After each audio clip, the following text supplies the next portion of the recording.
Ya, masih bersama saya, Sultan Rifandi, hanya di dalam program Interfaith di Mata Milenial Indonesia TV, Matanya Indonesia. Kita masih bersama Pak Mul.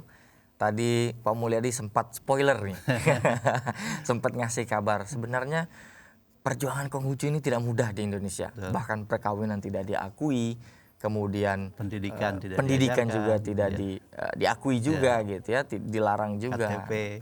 Bagaimana nih Pak Mul?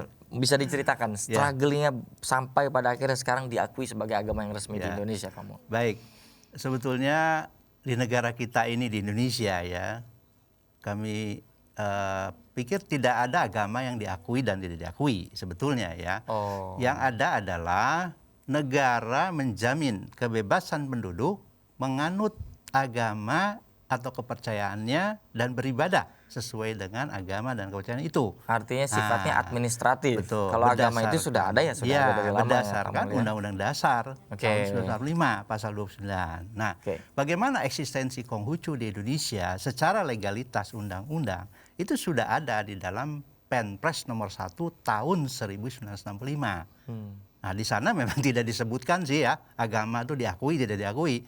Yang ada negara mengayomi ya, melindungi, kemudian memberikan jaminan kepada agama-agama yang ini yang dikatakan mayoritas di penduduk dianut oleh penduduk Indonesia. Ada 6 di situ dicantumkan dalam penjelasannya ya. 1 agama Islam, 2 Kristen, Katolik, Hindu, Buddha, dan Konghucu. Ya, namun dalam perkembangan politik yang terjadi di Indonesia, meskipun itu sudah diundang-undangkan, Undang-Undang Nomor 5 tahun 67, tetapi terjadi permasalahan politik di Indonesia sehingga berdampak kepada agama atau kepercayaan orang Tionghoa, khususnya Konghucu ya. Maka pada zaman Orde Baru terbitlah Inpres nomor 14 tahun 67. Nah, mungkin di sana ada konflik ideologi. Ya, barangkali salah satunya adalah itu yang dianggap menghambat atau bagaimana itu kebijakan pemerintah pada saat itu. Sehingga Konghucu terkena dampak. Terkena dampak sehingga kami ini tidak tadi punya leluasa bergerak. Ya itu tadi ya, KTP penganut Konghucu tidak dicantumkan agamanya. Tidak boleh. Karena pemerintah hanya mengizinkan 5. Pilih salah satu di antara itu.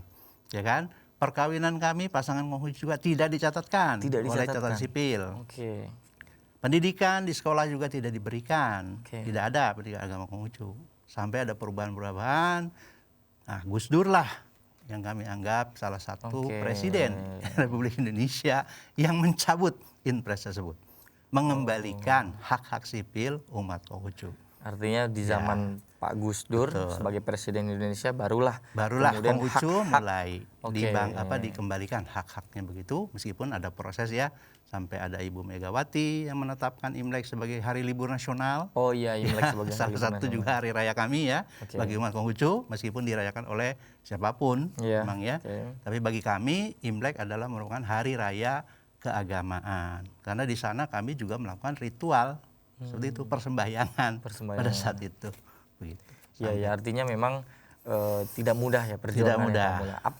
Bisa ceritakan bagaimana perbedaannya waktu zaman Orde Baru dan setelah Gus Dur reformasi ini, apa yang paling betul-betul fundamental perubahan ini Pak Mulya? Ya, menurut kami satu pengakuan negara terhadap kami umat Konghucu. Meskipun kami jumlahnya mungkin tidak signifikan di Indonesia, tetapi kami bisa merasakan bahwa Indonesia adalah negara yang majemuk. Indonesia adalah negara di mana semua agama dan kepercayaan itu ada di negeri ini ya. Dan semua juga mendapatkan hak yang sama, kewajiban yang sama. Bahkan agamanya berbeda, budayanya berbeda, bahasanya berbeda. Ya itu kenyataan kan. Fakta yang kita tidak bisa itu kan ya. Tapi ya beragam tetapi kita bersatu. Sesuai dengan semboyan Bhinneka Tunggal Ika. Lantas setelah reformasi terjadi, Pak Gus Dur kemudian menarik impresnya gitu ya katakanlah, lalu berkembang terus setiap pemerintahan ada perkembangan-perkembangan. Masih adakah tantangan-tantangan itu? Ya, tantangan kami sebetulnya adalah bagaimana mengembalikan ya kepercayaan, keyakinan umat Konghucu yang ada di seluruh Indonesia. Itu tentu tidak mudah, Pak Sultan ya. Kenapa? Karena banyak generasi tua kami yang trauma katakanlah dengan Trauma, kondisi oh. masa lalu ya. Oke. Nah, maka kami mulai dari pendidikan sekarang ya. Artinya memang di zaman Orde Baru itu sama sekali pendidikan tidak boleh Tidak ada. diberikan. Iya. Atau bahkan bisa jadi dikejar-kejar nyawanya pun Ya, bisa. kalau itu sih mungkin terlalu ekstrim ya. ekstrim. Tapi paling tidak kami ini agak terkungkung begitu ya. Oh, iya. Karena tidak ada pengakuan dari Teralienasi negara. lah ya sebagai Iya, masyarakat. tapi kami gitu. tetap ya menjalankan. Karena kami tidak dilarang sebetulnya. Kami tetap melaksanakan sembahyang di rumah, ibadah di rumah, seperti itu. Bahkan tempat ibadah kami tetap dibuka, tidak ada masalah. Setelah reformasi. Oh, Ya, tempat ya, peribadatan. cuma kan secara formalitas kami tidak boleh mengisi KTP Konghucu, tidak boleh. Ya, ya, ya, Kalau ya, ketika kami menikah di catatan sipil Tidak tidak diakui ada negara diakui. Bagaimana kami pernikahannya, sebagai ya, warga negara kan seperti itu. Ya, ya, Itulah ya, ya, yang kami rasakan. Artinya dari pengakuan itu kemudian pendidikan lah Pendidikan langsung yang utama. digembleng habis-habisannya. Betul. Jadi kami sudah sekarang punya buku pelajaran agama Konghucu di semua jenjang. Bahkan kami juga selalu dilibatkan oleh Kemendikbud dalam hal ini. Jadi sampai juga buku perguruan tinggi kami sudah punya sekarang kurikulumnya. Iya, seperti iya, itu iya. Bahkan ini ternyata Pak Mulyadi ini satu alma mater nih sama saya ini. Kebetulan Saya satu di UIN Jakarta, Pak Ya. Mul S2-nya di UIN Di UIN Jakarta. Jakarta juga. Dan itu bahkan mengambil studi tentang Konghucu ya. Konghucu Pak Mul, ya? ada waktu itu. Karena itu kerjasama antara Matakin dengan Kemenag dan juga UIN. Bahkan sampai jenjang perguruan tinggi pun Perguruan tinggi sudah ada.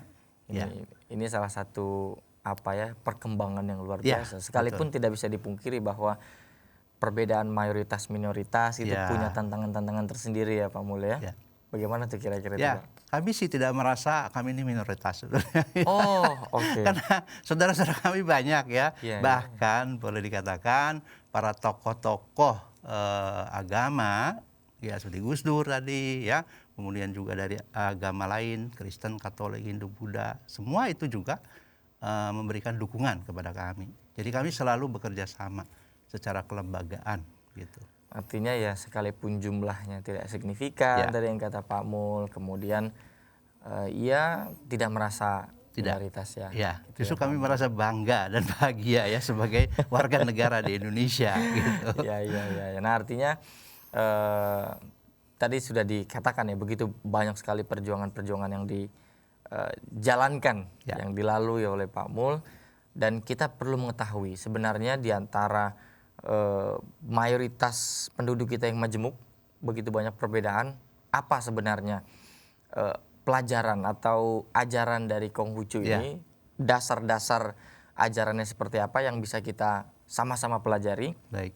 Tapi di segmen berikutnya, karena kita akan closing dulu, Baik. kita akan lanjutkan obrolan nanti Pak Mul ya. Ya, makasih. Tetap saksikan, jangan kemana-mana, tetap di Interfaith hanya di Mata Milenial Indonesia TV, matanya Indonesia.